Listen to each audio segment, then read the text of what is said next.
πείτε μας τι γίνεται σήμερα εδώ πέρα με τον άνθρωπο, ποια είναι η αποστολή σας εδώ? Η αποστολή μας είναι, εάν και εφόσον τον εντοπίσουμε, να κάνουμε την προσπάθεια να τον μαζέψουμε.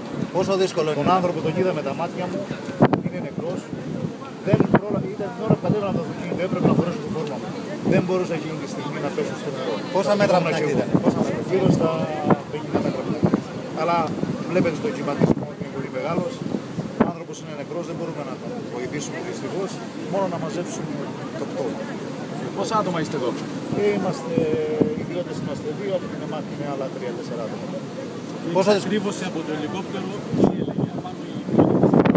Τι ακούσατε τι? Τη στιγμή που δεν μίλησα προσωπικά μαζί του, τη στιγμή που τον είδα εγώ μετά από λίγο, τον είδανε και εκεί. Αλλά δεν είναι super πούμα για να μπορέσει να κατεβάσει άνθρωπο να τον μαζέψει. Ναι, δεν έχει μέσα βίντσι για να κατεβάσει άνθρωπο από το ελικόπτερο για να τον μαζέψει. Ήρθε μόνο να τον εντοπίσει τίποτα. Ναι, ήρθε μόνο να τον εντοπίσει. Αυτή την ώρα που περίπου ξέρουμε που είναι τώρα. Υπολογίζουμε ότι είναι κοντά μας, δεξιά, αριστερά, εδώ στην παραλία μας. Το θέμα είναι ότι δεν μπορείς να πεις για έρευνα. Δεν επιτρέπουν οι καιρικές συνθήκες να πεις για έρευνα.